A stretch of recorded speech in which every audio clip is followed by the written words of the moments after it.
Je voudrais vous inviter à vous abonner à cette page et à recruter d'autres gens qui vont s'abonner. Pour quelle raison? Parce que c'est une chaîne qui est consacrée à la dézombification du peuple noir. Vous savez, en ma qualité de théologien, d'historien et d'expert en management public, je décide de mettre toute mon énergie et toute l'équipe qui travaille avec moi décide aussi de mettre toute son énergie à la dézombification du peuple noir.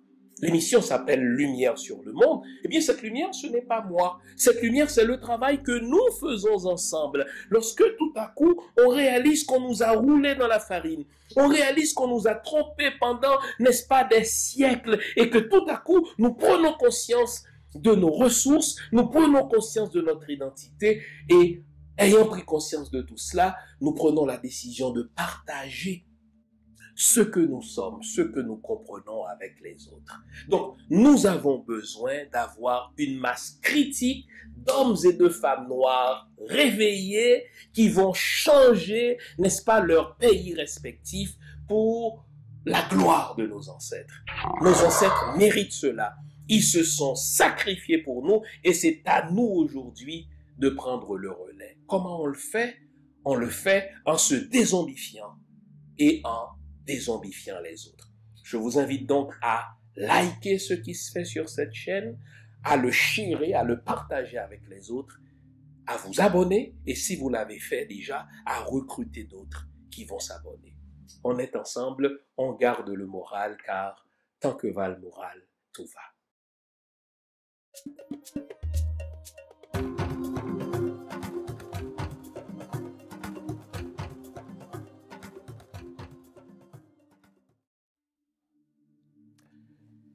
Bonjour mesdames, bonjour messieurs, bonjour le monde, bienvenue à cette autre édition de l'émission Lumière sur le monde. Comment allez-vous? Nous sommes déjà le dernier dimanche de l'année et normalement, au dernier dimanche de l'année, nous allons nous permettre de rêver en couleur. Mais je ne saurais le faire avec vous sans partager justement avec vous ma déception de cette semaine. En relisant les termes de l'accord soi-disant entre Ariel Henry et Mirland Maniga, une anecdote m'est revenue à l'esprit. Vous vous souvenez quand vous étiez en fin d'études secondaires, on vous parlait d'un certain philosophe grec qui a vécu du 5e au 4e siècle, du nom de Diogène de Sinope. Vous vous souvenez de lui? Ce philosophe se promenait avec une torche allumée en plein midi et il brandissait sa torche au visage des gens. Face à son comportement pour le moins bizarre, on lui demandait « Mais Diogène, que faites-vous » Et lui répondait « Je cherche un homme vrai. » Lorsque j'ai lu cet accord entre Mirland Maniga et Ariel Henry,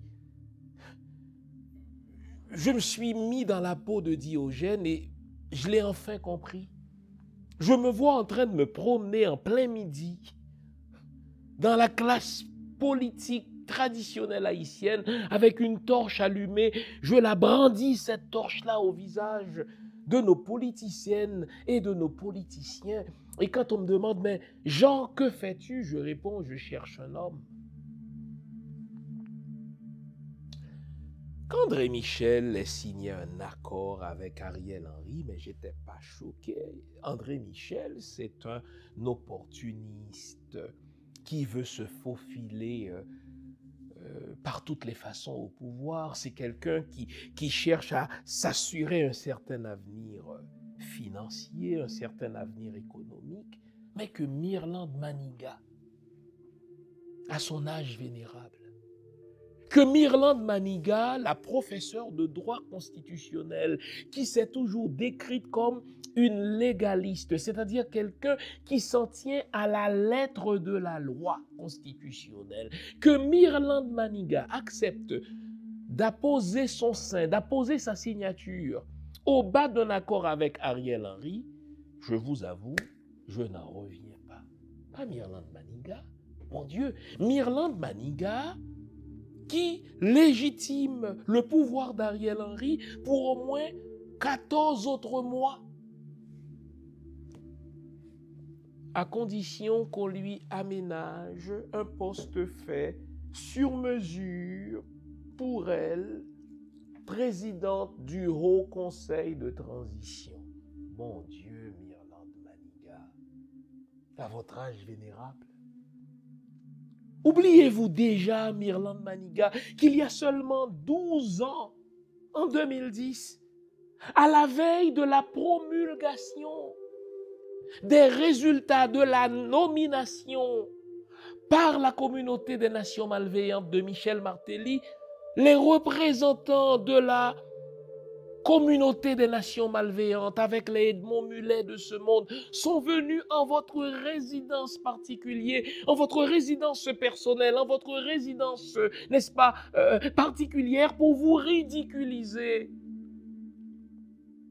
Tandis qu'ils étaient à quelques heures seulement de la promulgation des résultats de la nomination de Michel Martelly, ils ont tenté de vous faire croire jusqu'à la dernière minute que c'est vous qui alliez être la présidente d'Haïti. Ils vous ont demandé si vous alliez rester à votre adresse. Ils vous ont demandé si vous alliez garder votre maison comme maison officielle. Tandis que, avant même les élections, on l'aura découvert par la suite, Bill Clinton, Hillary Clinton et tous les représentants de la communauté des nations malveillantes savaient déjà qu'ils allaient nous entrer dans la gorge. Michel Martelly, qui n'était même pas admissible au second tour, oubliez-vous déjà cela, Myrlande Maniga? Oubliez-vous déjà, Myrlande, que quand vous acceptez de négocier avec la communauté des nations malveillantes, c'est toujours elle qui gagne, car elle nous impose toujours, cette communauté-là, son point de vue de malveillance. Car cette communauté déteste Haïti d'une haine viscérale. Mon Dieu, lorsque j'ai vu la signature de Myrlande, je me suis dit, pas elle.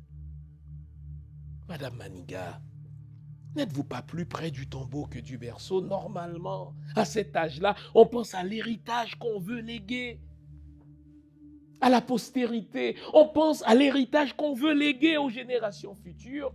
Voulez-vous qu'on retienne de vous, Madame Myrlande Maniga, que vous avez accepté de légitimer un pouvoir inconstitutionnel, un pouvoir illégal, parce qu'on vous a taillé un petit poste sur mesure?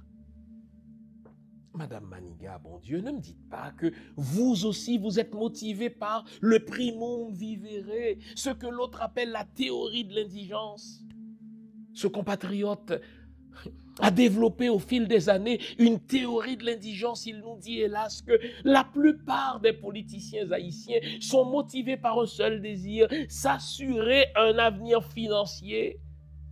Ils mènent une vie si précaire financièrement qu'ils n'ont pas le temps de penser pays. Ils pensent poche. Pas vous, Madame Maniga. Vous, la professeure de droit constitutionnel. Vous qui enseignez la lettre de la Constitution. Vous acceptez, Madame Maniga, de légitimer le pouvoir de PHTK.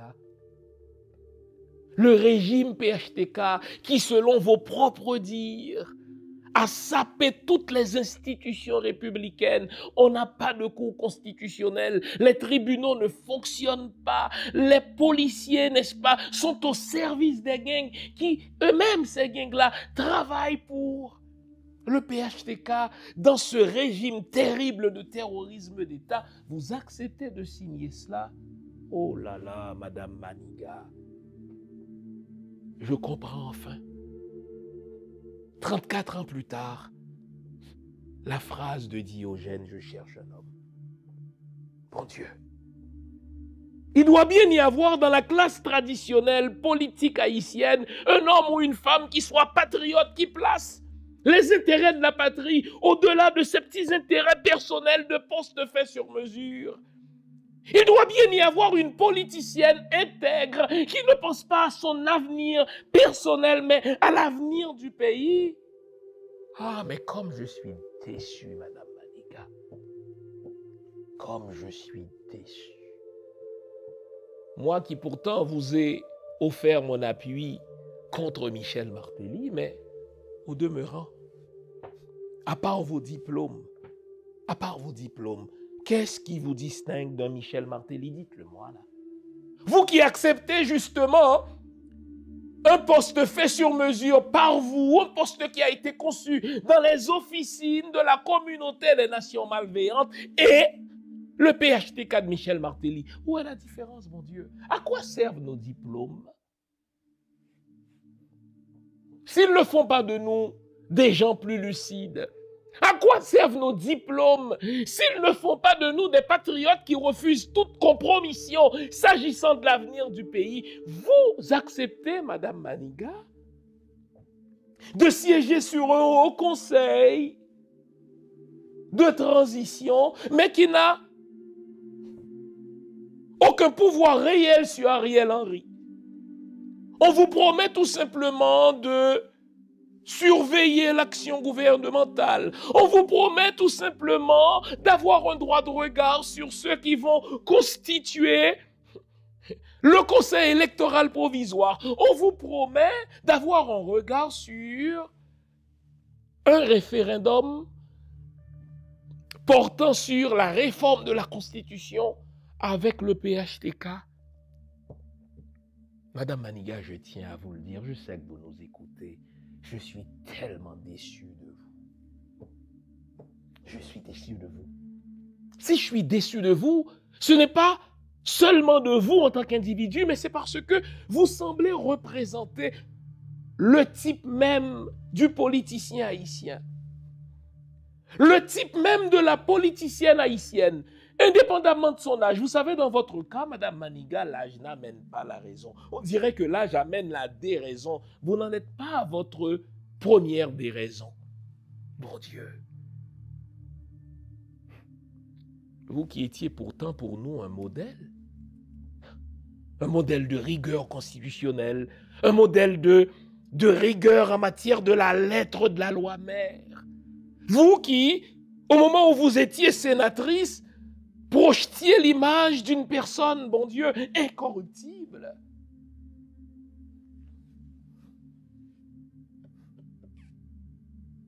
Bon Dieu. J'ai l'impression que votre vraie nature se révèle enfin.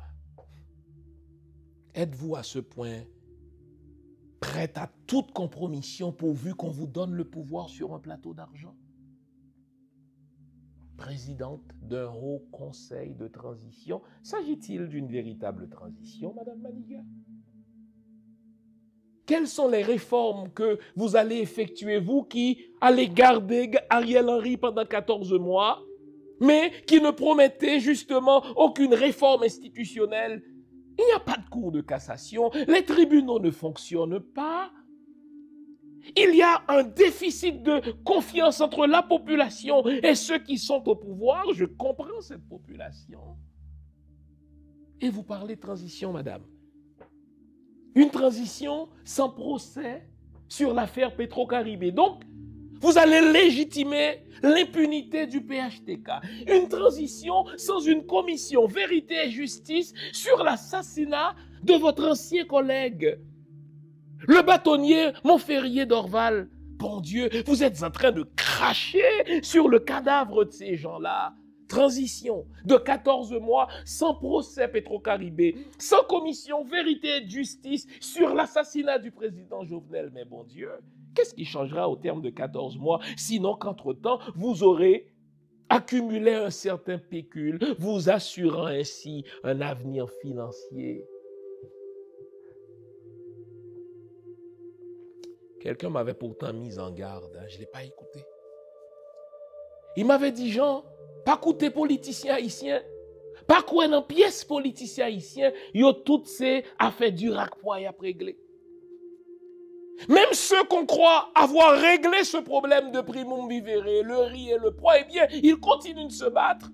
Cette fois-ci pour sauce à ressort, pour cale sous du riz. Ah bon Dieu, que vous êtes décevante, Madame Mirland Maniga. Ne cherchez-vous pas, vous aussi, compatriotes haïtiens, un homme? Ne cherchez-vous pas, vous aussi, compatriotes haïtiennes, une femme qui soit patriote, qui soit intègre, qui soit compétente et qui désire jeter les bases véritables d'une Haïti nouvelle, qui désire jeter les bases véritables d'une nation nouvelle. Malheureusement, Mirland Maniga aura fait la démonstration qu'on ne peut pas faire du neuf avec du vieux.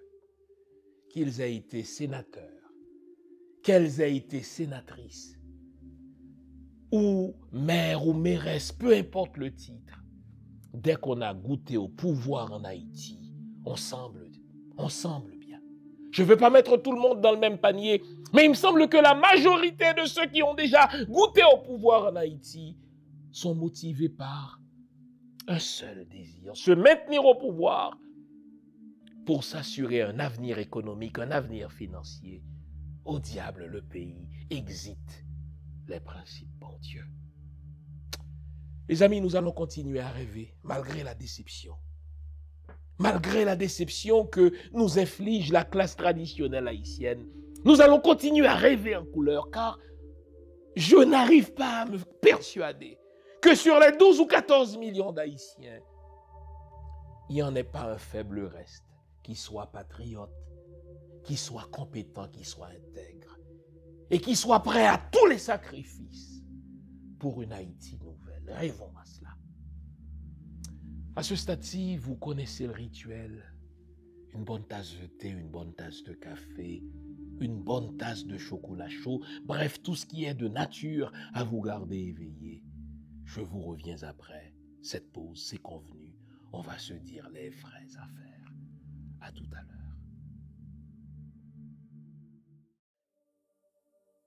Depuis plus de 40 ans, il est le visage de la fiabilité, du sérieux et du professionnalisme en matière de produits financiers. Son nom, Louis-Yves Lucien. Pour toutes vos questions concernant la vente, l'achat, le financement ou le refinancement d'une propriété au Québec, c'est lui la solution. Louis-Yves Lucien, au téléphone 514-867-8352. Son email, lilucien@royallepage.ca. Louis-Yves Lucien, la fiabilité à portée de main.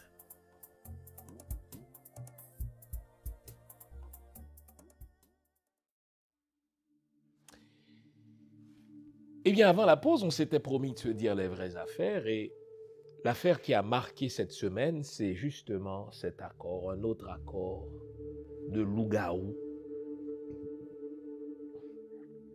un autre accord secret, concocté par le maître d'œuvre, la communauté des nations malveillantes. Soyez sûrs d'une chose, hein?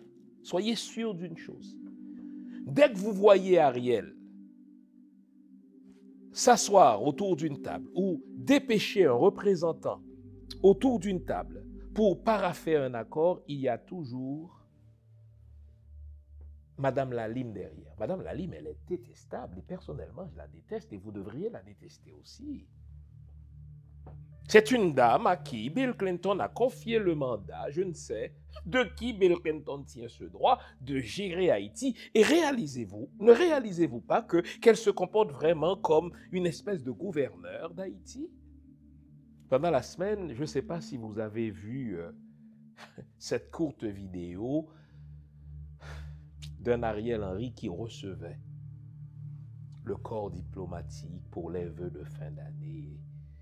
à la vue seule de Madame Lalime, à la vue seule des ambassadeurs des États-Unis, du Canada, mon sang ne fit qu'un tour, j'ai fermé la télé.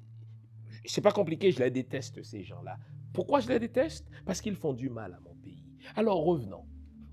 Dès que vous voyez Ariel s'asseoir avec quelqu'un pour un accord ou dépêcher un représentant, un émissaire pour un accord, sachez qu'il y a la très détestable Madame Lalime.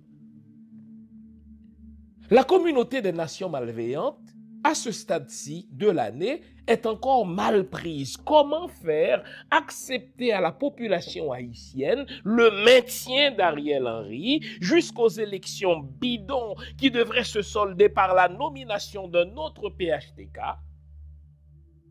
Ariel Henry, sur qui pèsent pourtant des soupçons dans l'assassinat de Jovenel Moïse, Ariel Henry dont tout le monde sait, n'est-ce pas, qu'il commande des gangs pour des assassinats politiques. La communauté des nations malveillantes, entendons Madame Lalime, représentante soi-disant des Nations Unies, entendons l'ambassadeur du Canada à Port-au-Prince, entendons, n'est-ce pas, l'ambassadeur ou le chargé d'affaires des États-Unis à Port-au-Prince ou l'ambassadeur de la France à Port-au-Prince.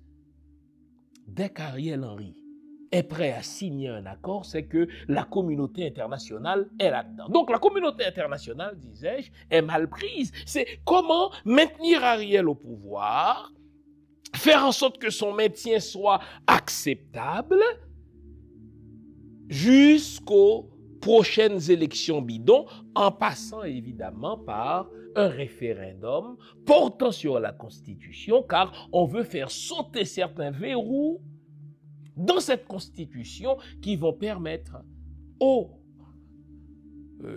compagnies canadiennes, aux compagnies américaines de faire main basse facilement sur nos ressources minières. C'est ça les enjeux, les amis. Avec Ariel Henry, ils ont la garantie qu'il va y avoir des élections bidons au terme desquelles ce sera un autre PHTK qui sera au pouvoir. Avec Ariel Henry, les représentants de la communauté malveillante ont la garantie que la réforme constitutionnelle qu'ils souhaitent tant va passer et donc on va faire sauter tous les empêchements à la mainmise par les compagnies étrangères de nos ressources financières. C'est exactement ça qui est en jeu. Si vous voulez comprendre ce qui est en jeu en Haïti, regardez ce qui est en jeu en Afrique.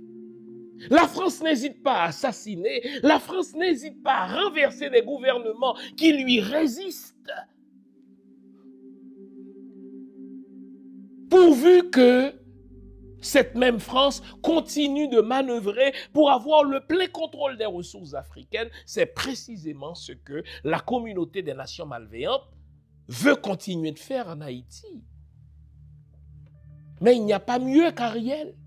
Il n'y a pas mieux que pouvoir PHTK pour assurer à la communauté des nations malveillantes, de un, que c'est elle, cette communauté, qui va continuer à diriger Haïti par le truchement des guignols, par le truchement, n'est-ce pas, des gouvernements croupions, mais de deux, il n'y a pas mieux comme Ariel pour réformer la Constitution de manière à permettre aux compagnies étrangères de voler nos ressources. Et donc, vous notez, quoi que fasse la communauté des nations malveillantes, quoi que fasse le Canada, quoi que fassent les États-Unis, il y a un intouchable, Ariel. Personne ne pense à demander à Ariel de démissionner. Personne ne remet en question, même si cela crève les yeux, n'est-ce pas, la question de la légitimité d'Ariel. Nous sommes quand même au 21e siècle, bon Dieu. Pensez-vous encore en 2022 qu'un syndicat illégal d'ambassadeurs formé des ambassadeurs du Canada, des ambassadeurs des États-Unis, des ambassadeurs de la France, entre autres, pensez-vous qu'en plein 21e siècle, en Haïti, des ambassadeurs puissent décider par eux-mêmes, par un tweet, quelle inélégance, quel manque de respect par eux pour une population, par un tweet, ils décident de qui serait le Premier ministre. Ils décident que ce Premier ministre serait légitime. Il décide que ce Premier ministre aurait la légitimité de leur demander à eux d'envahir Haïti sous le nom d'une mission militaire, une énième mission militaire. Et ils disent aux politiciens haïtiens, quoi que vous demandiez, vous devez garder Ariel Henry jusqu'aux prochaines élections. Et là, jusque-là, on a vu des politiciens qui n'ont pas d'échine, des politiciens qui ne sont pas connus pour leur verticalité, les André Michel, entre autres, n'est-ce pas, faire la courbette pour aller négocier un petit poste de manière à avoir un visa aux États-Unis. On dit, mais c'est André Michel. Mais cette semaine, les Blancs malveillants ont été en mesure de recruter Mirland Maniga. Est-ce que vous vous rappelez que dans les années 90, Mirland Maniga, c'était un symbole d'incorruptibilité, un symbole de verticalité au Sénat haïtien, un symbole de savoir, un symbole de savoir-faire. Et maintenant qu'elle est très âgée, qu'elle est malade, dit-on, on pensait qu'on aurait eu droit à une Mirland plus lucide, à une Mirland plus radicale encore. Mon Dieu, les Blancs malveillants ont été en mesure, par le truchement, pince sans rire, du PHTK, de recruter Mirland Maniga. On lui a dit, Mirland Maniga, on va vous faire un poste sur mesure. Vous qui avez toujours rêvé d'être présidente, on va vous offrir le titre de président. Mais ce sera la présidence d'un haut conseil de transition qui n'a aucun pouvoir réel. Vous allez gagner de l'argent. Mais vous n'aurez pas le pouvoir de congédier Ariel Henry. Vous pourrez lui faire des suggestions. Vous allez pouvoir, avec lui, n'est-ce pas, nommer de nouveaux ministres. Donc, avoir votre part du gâteau. Vous allez pouvoir, vous aussi, conseiller le Premier ministre lorsqu'il va mettre sur pied un nouveau conseil électoral provisoire. Ce qu'on a déjà vu. Car la communauté internationale, la communauté des nations malveillantes, n'en a cure de nos conseils électoraux provisoires. On en avait des conseils électoraux provisoires. Lorsque cette communauté des nations malveillantes avait décidé que Michel Martelly était admis au second tour, même si dans les faits ce n'était pas vrai. La communauté internationale, n'est-ce pas, n'en avait cure des résultats du conseil électoral provisoire lorsqu'elle avait décidé que Michel Martelly, sous le diktat de Bill Clinton, allait être le président d'Haïti. 12 ans plus tard, Mirland oublie cela.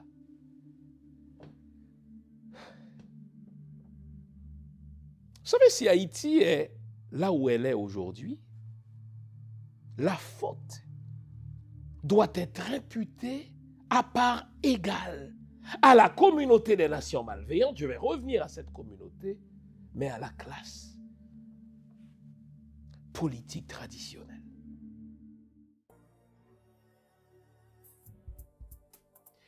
Le voici, il vient de sortir de presse. Eh bien, comme convenu, depuis le 1er octobre, donc il est disponible, et ceux qui l'avaient précommandé sont en train de le recevoir ou vont le recevoir. Au fait, ceux qui avaient commandé la version française sont en train de recevoir leur copie. Quant à la version anglaise, elle sort de presse le 10 octobre prochain, et si vous l'aviez précommandé, vous allez recevoir votre copie dans les jours qui suivent. C'est une biographie à laquelle j'ai consacré beaucoup d'amour et beaucoup d'énergie, plus de 390 pages de biographie sur Toussaint Louverture.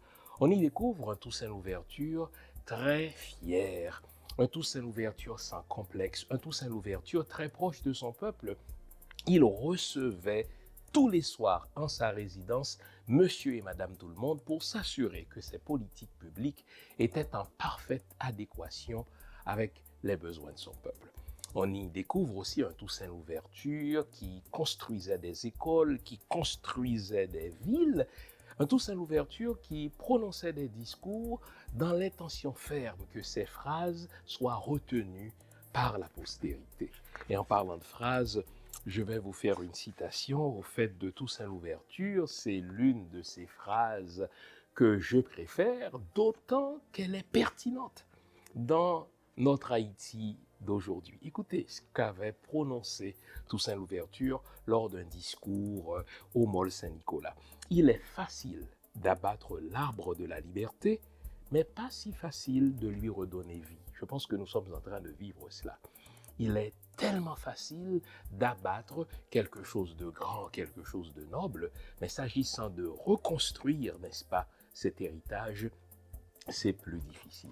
Honnêtement, c'est un livre à avoir, c'est un livre à lire en tant que noir, en tant qu'haïtien, en tant que personne de bonne volonté qui s'intéresse à l'autodétermination des peuples. C'est un livre à donner, à passer à ses enfants pour qu'on réalise à quel point nos ancêtres étaient en avance sur leur temps. Toussaint Louverture, le magnifique et le sublime, désormais disponible partout et en particulier sur mon site. Toussaint Louverture. Avez-vous votre copie? Allez, à bientôt.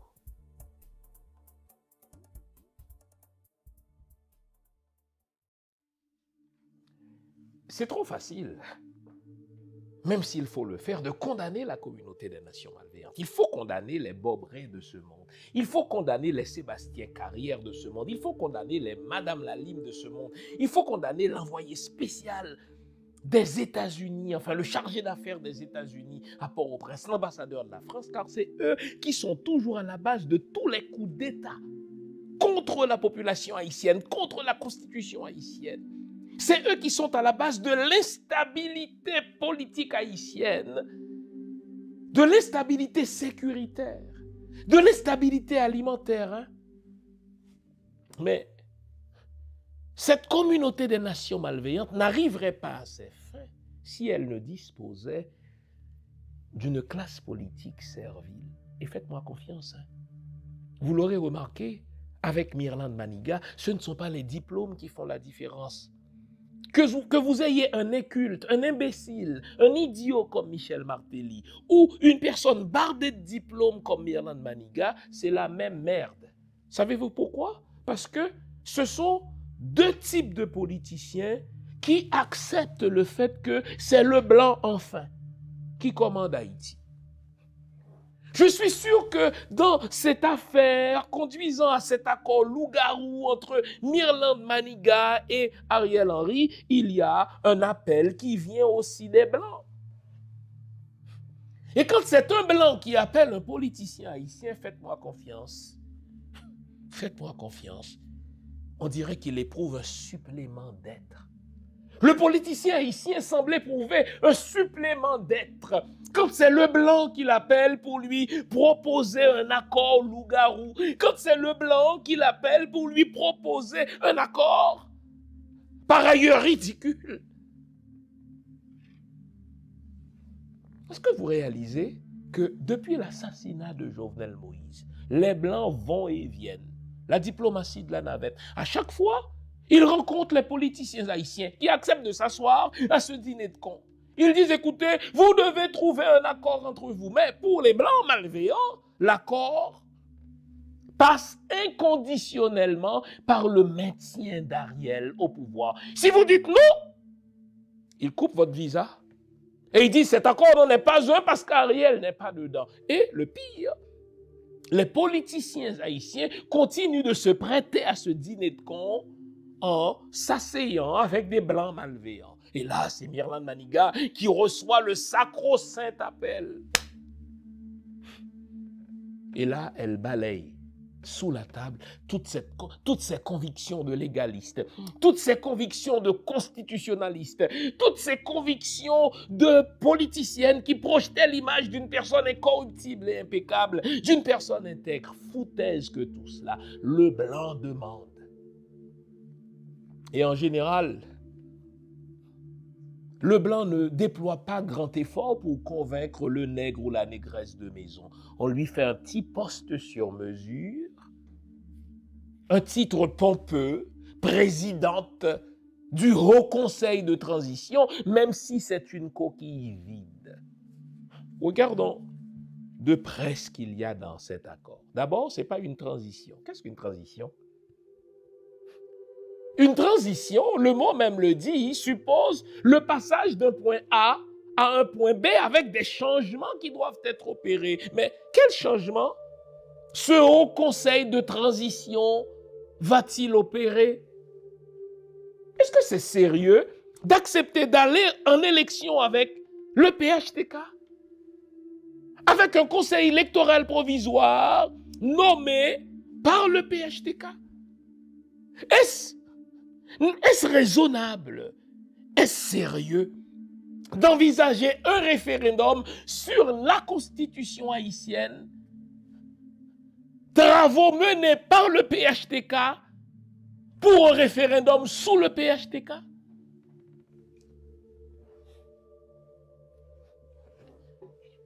La communauté des nations malveillantes fait tout pour nous amener en bateau.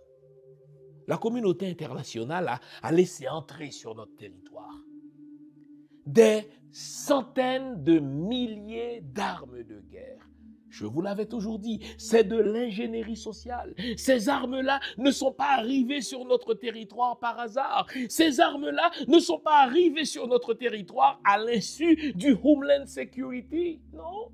Le ministère de la Sécurité publique des États-Unis était au courant de l'entrée, n'est-ce pas, de ces armes-là sur le territoire haïtien. Madame Lalime a toujours su dans quelles mains allaient se retrouver ces armes-là.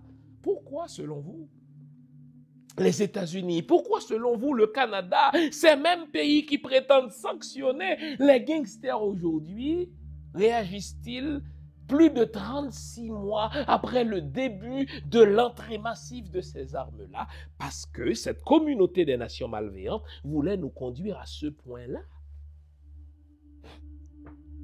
Avez-vous vu le titre de l'émission? Le problème de sécurité en Haïti, c'est un terrorisme d'État. Ce ne sont pas des individus qui n'ont pas le pouvoir qui font entrer des armes en Haïti.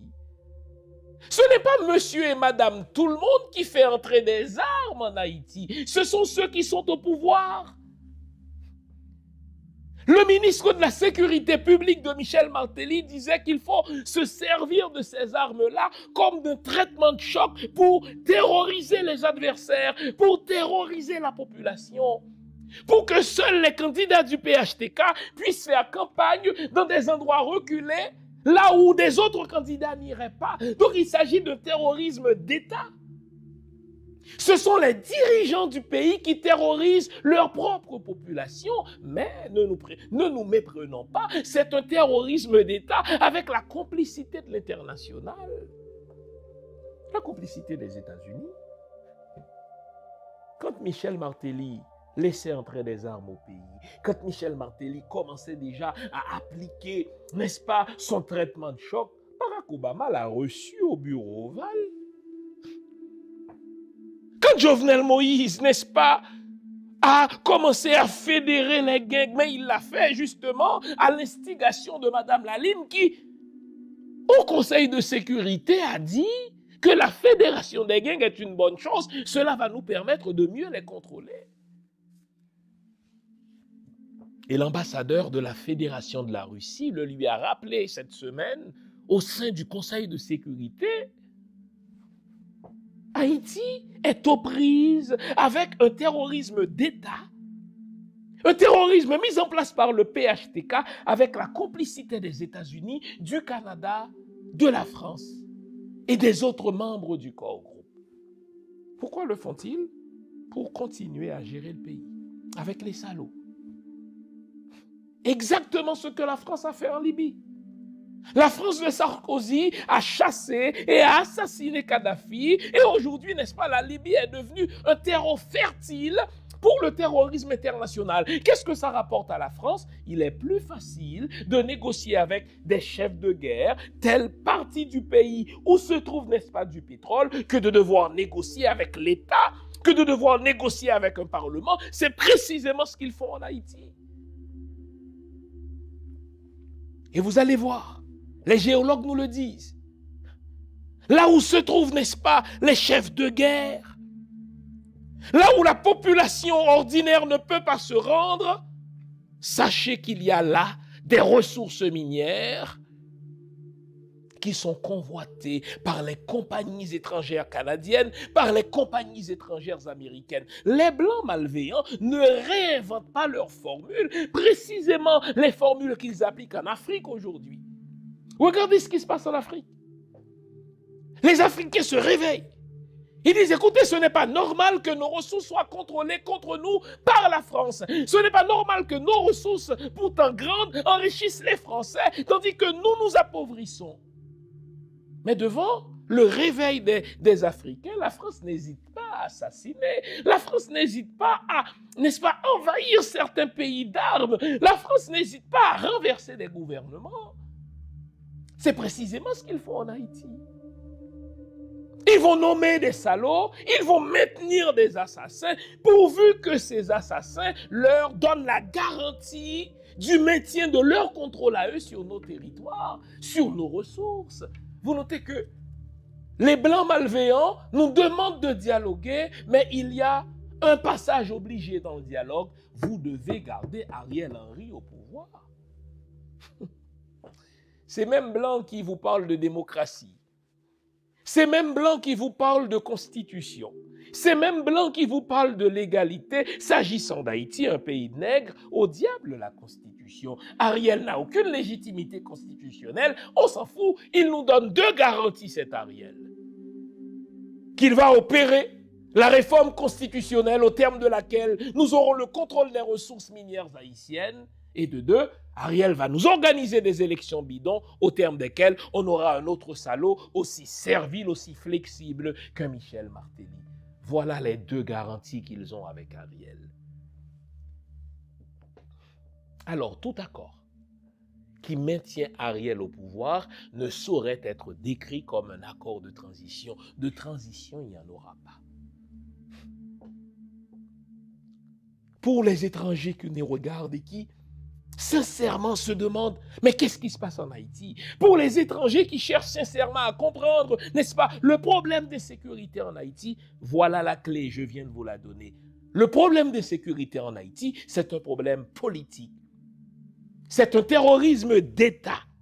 Ce sont les dirigeants eux-mêmes qui arment des bandits pour terroriser la population de manière à se maintenir au pouvoir, sauf que dans tout autre pays, la communauté des nations blanches aurait condamné un tel régime. Dans le cas d'Haïti, la communauté des Blancs malveillants décide de garder Ariel. Même s'il terrorise sa population, parce qu'Ariel leur donne les deux garanties dont je viens de vous parler. 1. Vous aurez toujours le contrôle des ressources minières d'Haïti. Et 2. Je vais organiser des élections au terme desquelles quelqu'un comme moi restera au pouvoir. Et c'est ce que veut l'ambassadeur du Canada. C'est ce que veut la représentante des Nations Unies. C'est ce que veut l'envoyé spécial ou, n'est-ce pas, le chargé d'affaires des Américains. Bref, c'est ce que veut la communauté des nations malveillantes. Et pour maintenir, pour protéger le pouvoir d'Ariel, n'est-ce pas, en Haïti, cette communauté des nations malveillantes est prête à nous envahir, à nous envoyer une énième mission militaire. C'est la 10e. Nous avons déjà eu 10 missions étrangères en Haïti. 10. Et j'ai lancé ce défi depuis 2 mois déjà. Je le relance ce matin. Est-ce qu'il y a quelqu'un qui puisse me dire, qu'il soit ambassadeur du Canada, qu'il soit ambassadeur des États-Unis, qu'il soit ambassadeur de la France, est-ce qu'il y a une seule personne au monde qui puisse me vanter un seul avantage que nous, les Haïtiens, nous avons retiré de l'une de ces missions? Aucun avantage, les amis.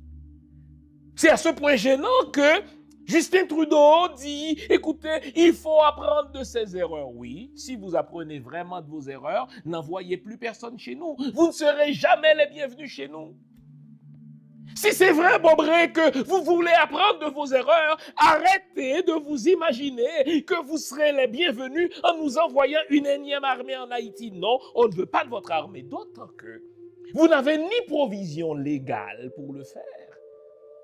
Ariel Henry n'a pas de légitimité en tant que Premier ministre placé par vous pour vous demander à votre demande de rentrer en Haïti. Ça n'a pas de sens. Mais il n'y a pas de provision constitutionnelle haïtienne non plus. La constitution haïtienne interdit toute invasion d'une armée étrangère. Alors, la communauté des nations malveillantes est mal prise. Elle est obligée de concocter un autre narratif. Ah, il y a 40% d'Haïtiens qui courent le risque, n'est-ce pas, d'une insécurité alimentaire. Vraiment, ça a commencé quand, ça?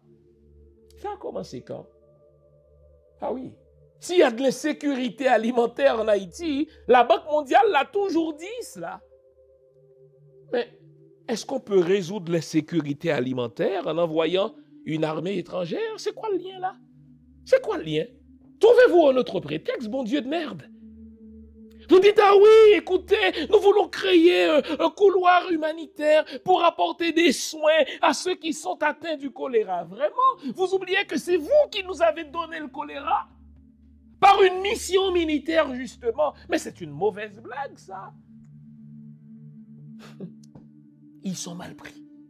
La communauté des nations malveillantes est mal prise. Elle est sortie mal foutue que le diable dans l'eau bénite.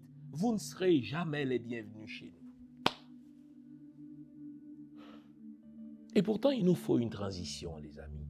Il nous faut une transition. Une transition veut dire justement qu'il faut faire les choses autrement. Une transition veut dire justement qu'il faut jeter les bases d'une nouvelle Haïti. Une transition veut dire justement qu'il faut arrêter de faire les mêmes choses en espérant d'obtenir de nouveaux résultats. Une transition veut dire justement qu'il faut arrêter d'utiliser ceux qui ont créé le problème pour résoudre le problème. Et puisqu'on s'était promis de rêver en couleur, nous allons revenir à notre rêve, celui que nous avons formulé. À la veille justement de la fin constitutionnelle du mandat de feu le président Jovenel Moïse. Regardez, si on veut une transition, d'abord, il faut chasser Ariel du pouvoir. On ne peut pas parler de transition en maintenant au pouvoir celui-là même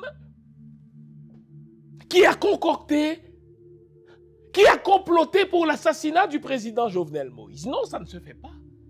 On ne peut pas penser transition avec quelqu'un qui n'a absolument aucune légitimité constitutionnelle. Si on veut jeter les bases du pays, il y a moyen, chers amis, de concevoir une entité. On va l'appeler un conseil de gouvernement pour la refondation nationale. Cette nation a besoin, n'est-ce pas, d'être fondée. On a besoin de jeter les bases d'une nouvelle Haïti. Et on ne va pas le faire avec Ariel. C'est impossible de le faire. En sorte que tout accord sérieux passe nécessairement par le départ volontaire ou forcé d'Ariel. Et il faut l'obliger à partir par tous les moyens. Et c'est à ce point-là que vous devez mesurer la mauvaise foi du Canada. C'est à ce signe que vous devez mesurer la mauvaise foi des États-Unis. Vous notez, le Canada prétend sanctionner toutes sortes de monde, mais le premier que le Canada devrait sanctionner, c'est justement Ariel Henry. Ariel Henry finance lui aussi des gangs. Ariel Henry, n'est-ce pas, dilapide les fonds publics. Ariel Henry est un corrupteur et un corrompu. Ariel Henry a révoqué un juge qui voulait enquêter sur sa participation dans l'assassinat de Jovenel. Et pourtant, vous ne sanctionnez pas Ariel. Mais franchement, le Canada se moque de qui? Mélanie Joly devrait refaire ses devoirs. Sébastien Carrière devrait revoir ses notes. Les Haïtiens ne prendront le Canada au sérieux qu'au moment où le Canada retirera son appui à Ariel Henry. Il nous faut une nouvelle Haïti. Et une nouvelle Haïti passe par un conseil national pour la refondation de la nation. Imaginez, n'est-ce pas, une entité exécutive au sein de laquelle on retrouverait 13 personnes, hommes et femmes, haïtiens du dedans et du dehors. Critères, patriotisme. Critères, compétence. Critères, intégrité. Et puisque Quand il y a pouvoir, il faut qu'il y ait contre-pouvoir. En face de ce conseil de gouvernement pour la refondation nationale, il y aurait justement un conseil pour le contrôle de l'action gouvernementale, au sein duquel conseil on retrouverait 13 personnes, hommes et femmes, haïtiens du dehors et du dedans, qui contrôleraient l'action gouvernementale. Et ce n'est pas vrai qu'une transition effective, ce n'est pas vrai qu'une transition efficace peut se faire en 14 mois. Pourquoi cette précipitation à aller aux élections? Dès que vous voyez les blancs malveillants, quand vous voyez un Bobré, quand vous voyez un Sébastien Carrière, quand vous voyez, n'est-ce pas, Madame Lalime, la très détestable Madame Lalime, n'est-ce pas, nous précipiter vers les élections, ils ont déjà en tête quelqu'un qu'ils vont nous entrer dans la gorge et qu'ils vont faire passer comme un élu. Faisons gaffe, les amis. Ils nous ont baisés à plusieurs reprises. Ils ne doivent plus nous avoir une fois encore. On ne peut ni ne doit aller en élection dans 14 mois. Il faut prendre le temps de jeter les bases de la nouvelle Haïti. Pas d'élection avant 4 ou 5 ans. Il nous faut, premièrement, organiser une conférence nationale sur le design de ce pays. Vous notez dans cet accord loup-garou signé par Mirland Maniga, il n'est pas question d'une conférence nationale. Nous devons prendre le temps de nous parler. Dans des pays sérieux où l'on veut amorcer des réformes, eh bien, qu'est-ce qu'on fait? On ouvre des livres blancs où la population vient exprimer ses doléances. Mais quand est-ce que nous allons faire cela? Avec un autre pouvoir de PHTK, voyons donc. Les Bobrés de ce monde, le Canada nous manque à ce point de respect que le cadavre de Jovenel était encore chaud que Marc Garneau, alors ministre des Affaires étrangères, juste avant Mélanie Joly, a convoqué des leaders de la communauté haïtienne. Il leur a dit, écoutez, il faut aller en élection, c'est la seule solution. Allez voir ailleurs si je suis. Nous devons prendre le temps de nous parler. Nous devons prendre le temps de dire, pour une fois dans l'histoire de notre pays, ce que nous voulons, les citoyens haïtiens, monsieur et madame tout le monde, les paysans, ceux qui vivent à la campagne, ceux qui vivent dans les provinces, doivent avoir l'opportunité de dire, à tête reposée, n'est-ce pas, sans avoir l'épée de Damoclès d'une élection bidon organisée par l'international, nous devons prendre le temps de nous parler, nous devons le dire aux blancs malveillants. Ce n'est pas à madame Lalime de décider de notre calendrier électoral. Elle va nous entrer dans la gorge de notre Michel Martelly. Ce n'est pas à Bobré, n'est-ce pas, de nous dire quand est-ce que nous devons organiser des élections. Bobré n'est motivé que par le désir de maintenir Ariel au pouvoir. Voilà pourquoi ils nous font un narratif bidon pour nous envoyer leur armée de pédophiles. Nous devons prendre le temps de lancer les chantiers fondamentaux, revoir le système de justice haïtien. Remarquez, en Haïti, nous avons des juges censitaires, des juges qui vendent, n'est-ce pas, la justice. La cour de cassation du pays ne marche pas. Vous avez vu ça à Port-au-Prince? Des bandits armés par le PHTK sont entrés justement dans les cours de justice, ils sont entrés dans les tribunaux, ils ont saccagé les documents, en sorte que si l'on veut faire le procès de Jovenel Moïse, on ne saura même pas où trouver les preuves. Les États-Unis, les premiers, ont envoyé leurs agents de la CIA et du FBI pour nettoyer toute trace remontant jusqu'à eux. Vous vous souvenez de cela? Seulement 24 ou 48 heures après la mort de Jovenel Moïse, après l'assassinat de Jovenel Moïse, les États-Unis ont dépêché des agents du FBI et de la CIA. Ils ont nettoyé toutes les traces. Une nation ne s'élève que par la justice. On ne peut pas avoir un pays qui fonctionne dans l'impunité. Il suffit d'être député, ne serait-ce que pendant 6 mois pour qu'on devienne riche. Si on est sénateur pendant 1 an, la plupart du temps, on est millionnaire. Il suffit qu'on ait été ministre pour qu'on habite dans des villas luxueuses, mais il faut que ça arrête. Mais ça ne se fait pas en 14 mois. On ne peut pas demander aux élus du PHTK ou aux nommés du PHTK de réformer la justice. Au fait, le PHTK ne veut pas de justice. Il faut réformer le système éducatif haïtien. Qu'est-ce qu'on apprend en Haïti et pour quel but? L'école forme quel type de citoyen en Haïti? Les politiciens qu'on voit là, les Mirland Maniga, les André Michel, les Michel Martelly, pour moi, c'est les mêmes. Mais c'est le produit de l'école. Il faut se poser la question, mais quelle école pour quel citoyen? L'école forme quel type de jeunesse? Mais il faut réformer le système éducatif haïtien. On prend le temps d'avoir des états généraux sur l'éducation. Mais on ne fait pas ça, mes amis, dans 12 mois, avec, n'est-ce pas, l'effervescence d'une campagne électorale bidon. N'avons-nous pas assez d'une gourde qui joue le yo-yo en fonction des humeurs ou des caprices? En fonction des velléités, si vous voulez, n'est-ce pas, criminelles des banquiers d'Haïti, mais il faut avoir une politique monétaire rigoureuse. Il faut réglementer pour une fois les banques en Haïti. Regardez les conneries. Vous envoyez de l'argent en dollars vers Haïti. La banque vous fait payer des frais et vous promet qu'elle va livrer cet argent en dollars. Et quand l'argent arrive en Haïti, la banque décide de son propre chef de changer le dollar en gourde et refuse de donner le dollar aux Haïtiens. La banque fait ce qu'elle veut. Imaginez des banques qui ne prêtent qu'à 5% de leur clientèle, toujours les mêmes clients, le même profil, n'est-ce pas, socio-épidermique. Imaginez des banques dont 85% des profits sont justement faits à même des échanges de devises.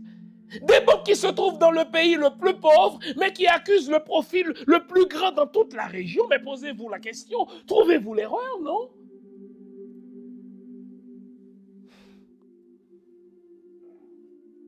Il faut, pendant cette transition de 4 à 5 ans, réaliser le procès Petro-Caribé.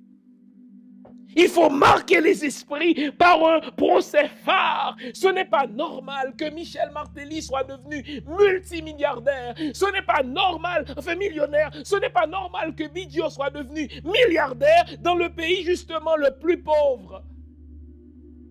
Dans cette affaire Petro-Caribé, on a confié des contrats juteux aux Bidio de ce monde, à d'autres salopards de la classe politique ou de l'oligarchie. Un Laurent Lamotte a pris l'argent pour la construction de 25 stades et on cherche encore le début de commencement d'un stade. Ce n'est pas normal. Il faut bien qu'il y ait le procès Petro-Caribé à un moment donné. Il faut réformer, revoir notre système de santé publique, les amis. Nous avons des jeunes qui sont des boursiers de Cuba, qui reviennent avec un diplôme de médecin en poche.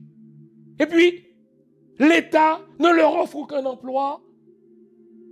Et pourtant, il n'y a même pas un seul membre du secteur de la santé pour 10 000 habitants.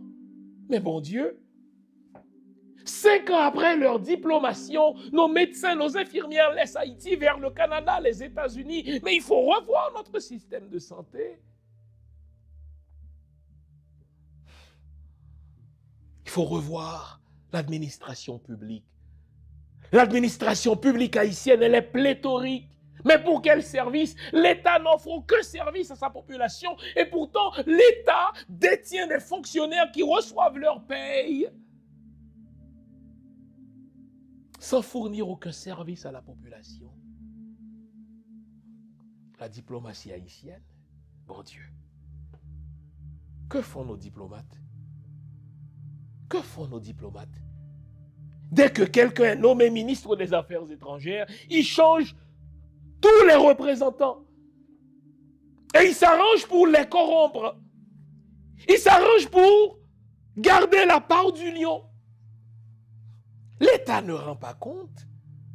Le 1,50 $ que nous payons, nous les Haïtiens de la diaspora, à chaque fois que nous transférons de l'argent vers Haïti, mais à quelle fin cet argent est-il utilisé?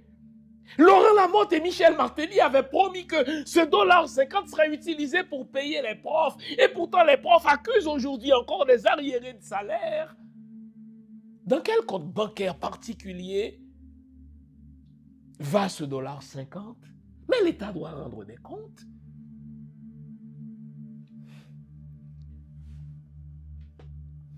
Nous devons revoir la question de la gestion du territoire.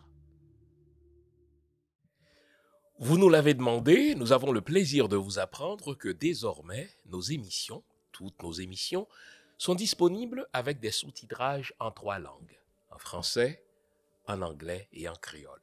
Nous sommes conscients que l'émission Lumière sur le monde est devenue une véritable plateforme familiale autour de laquelle des parents et des enfants se réunissent pour s'informer de ce qui se fait en Haïti, en Afrique ou ailleurs dans le monde. Pour vous faciliter la vie, nos émissions sont désormais disponibles avec des sous-titrages en 3 langues, français, créole et anglais.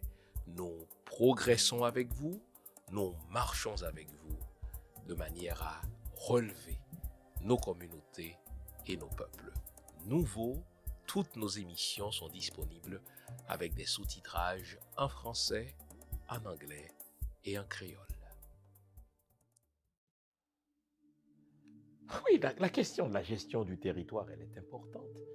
On ne peut pas construire comme on veut, où l'on veut, selon ses moyens, selon ses caprices, sans tenir compte, exemple, des normes parasismiques. Mais non, on n'apprend aucune leçon du tremblement de terre de 2010. Et pourtant, on a un État. Mais nous devons prendre le temps de concevoir une doctrine de la sécurité publique. Est-ce normal qu'Haïti ne détienne pas d'armée? Est-ce normal que nous ayons une police si politisée? Est-ce normal que nous ayons une police qui soit au service d'un gangster à la tête du pays qu'on appelle Ariel Henry? Mais bon Dieu, pour protéger nos frontières, pour protéger notre population, regardez, nous sommes une île, donc par définition, nous sommes entourés d'eau, nous n'avons même pas des gardes-côtes. Est-ce que nous sommes sérieux? Et pourtant, vous parlez de transition. Avez-vous vu le début de commencement du traitement de ce problème, que ce soit dans l'accord Montana ou bien dans l'accord Lougaou de Mirland Maniga? Non, personne n'est intéressé au chantier véritable de la nation. Nous devons revoir la question de la gouvernance de l'État. Ce n'est pas normal qu'un président appelle le directeur de la Banque centrale pour lui demander de signer un chèque sans qu'il n'y ait des verrous, sans qu'il n'y ait des contre-pouvoirs. Le président Jovenel, contrairement à la Constitution, avait congédié des juges. Entendez-vous cela? Les juges qui sont censés être inamovibles. C'est le principe même de l'indépendance du pouvoir judiciaire. Eh bien, le président Jovenel s'en est foutu allègrement, mais au su et au vu de la communauté internationale. Madame Lalim avait applaudi quand il congédiait des juges de la Cour de cassation. Bon Dieu, nous devons revoir notre gouvernance haïtienne. Nous devons revoir l'organigramme de l'État. Avons-nous vraiment besoin de 2 chambres? Quel est le rôle du Parlement? Faire des lois? Quel est le rôle du Parlement? Être un contre-pouvoir vis-à-vis du pouvoir exécutif? Avons-nous vraiment besoin de 2 chambres? Pourquoi aurions-nous besoin, je ne sais pas moi, d'une chambre supérieure? On peut avoir tout simplement une assemblée de députés qui votent des lois, qui surveillent l'action gouvernementale.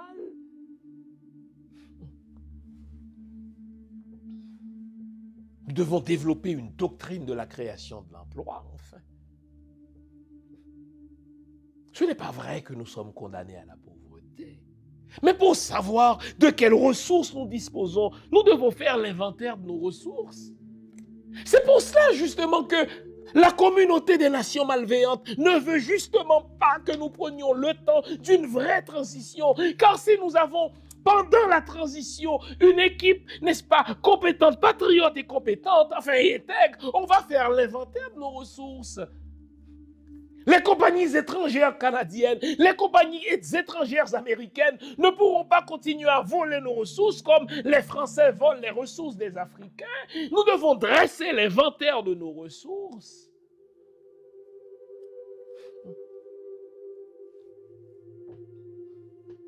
Enfin,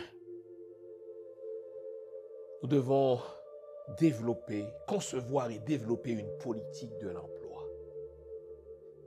C'est pas impossible, hein? C'est pas impossible le développement d'Haïti. Il faut seulement des gens visionnaires. C'est pas impossible le développement d'Haïti. Il faut des gens patriotes.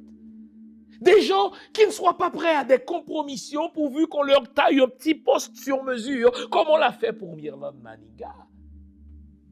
Demandez-vous la question, posez-vous la question. Il y a à peine 60 ans, où était la Chine? J'ai relu au fil des dernières semaines l'histoire de la Chine. Il y a à peine 60-65 ans, les Chinois étaient à ce point confrontés à un problème de famine. Écoutez bien, écoutez bien. Quand ils avaient un cas de mortalité dans leur famille, ils s'en réjouissaient. Savez-vous pourquoi? Ils mangeaient le cadavre. Nous, quand on a un nouveau-né, on est content. Mais eux, quand ils avaient un mort dans leur famille, ils étaient contents. Ils bouffaient leur cadavre. Ils étaient confrontés à un problème de famine endémique. Et aujourd'hui, 60 ans plus tard, les amis, la Chine est devenue probablement la plus grande puissance économique du monde. La Chine est devenue un pays qui compte 60 ans plus tard. De même qu'il n'a fallu qu'une génération pour que le PHTK de Michel Martelly transforme notre jeunesse en une jeunesse faite de bandits pour la plupart. Eh bien, il ne suffit d'une génération avec une équipe de patriotes, une équipe de gens s'intègrent, une équipe de gens compétents, une génération, pour donner une nouvelle vision à ce pays, une nouvelle direction, et prendre enfin le chemin du développement. Nous ne devons pas aller aux élections dans 14 mois. Nous ne devons pas garder Ariel au pouvoir au-delà du mois de janvier. Il faut le renverser par tous les moyens. Et au diable, la communauté des nations malveillantes qui nous invite à dialoguer avec Ariel. On ne dialogue pas avec l'assassin. Vous voyez qu'il y a du travail à faire, les amis. Dans l'Haïti nouvelle, c'est pas compliqué. Identifions les chantiers fondamentaux. Donnons-nous une équipe apolitique, une équipe non partisane, patriote, compétente, intègre, qui viendra régler les problèmes, une équipe qui sera contrôlée par une commission justement de contrôle d'action gouvernementale non partisane et qui mettra en place l'infrastructure, la structure à l'intérieur desquelles nos élus travailleront lorsqu'il y aura enfin des élections dans 5 ans. Ne nous précipitons pas. 5 ans dans l'histoire d'un pays, c'est vite passé. Et pourtant, nous devons prendre le temps de jeter ces bases-là. En sorte que tout blanc, tout diplomate étranger qui voudra qu'on garde Ariel au pouvoir de 1 et qui voudra qu'on a en élection de 2 dans 12 ou 14 mois, sachez qu'il est malveillant. Et il faudra qu'on lui dise à ce blanc-là qu'il s'appelle Bobré, qu'il s'appelle Sébastien Carrière, qu'il s'appelle Madame Lalim ou que sais-je encore. Il faudra leur dire à ces blancs malveillants de s'occuper de leurs affaires. L'heure a sonné pour que nous, les Haïtiens, nous reprenions la maîtrise de notre histoire pour que nous jetions les bases d'une Haïti véritable. Je nous souhaite donc une bonne fin d'année. Je me projette dans l'année 2023 comme une année qui sera marquée d'abord par le renversement d'Ariel. C'est mon plus grand souhait. Et par la mise en place d'un conseil de gouvernement pour la refondation nationale, en face duquel conseil, on aura un conseil, n'est-ce pas, d'action, enfin de contrôle de l'action gouvernementale, 26 personnes qui travailleront jour et nuit, pendant 4 à 5 ans, pour jeter les structures, les infrastructures de cette Haïti nouvelle. Rêvons en couleur. Ce rêve, il est possible. Si le Japon l'a fait après la Seconde Guerre mondiale, si la Chine l'a fait il y a 60 ans de cela, nous pouvons le refaire parce que nos ancêtres l'ont fait lorsqu'en 1804, ils ont botté le derrière aux 3 plus grandes armées du monde. Je vous souhaite une bonne fin d'année 2022, une bonne et heureuse année 2023. Ne nous laissons pas abattre par la déception des politiciens traditionnels haïtiens. Rêvons, rappelons-nous, n'est-ce pas, nos ancêtres, les Toussaint Louverture, les Jean-Jacques Dessalines, les Capois la mort de ce monde. Et rappelons-nous que si eux l'ont fait, nous pouvons aussi le refaire. Bonne année, gardons le moral, car tant que va le moral, tout va. Allez, au revoir. Bonne semaine.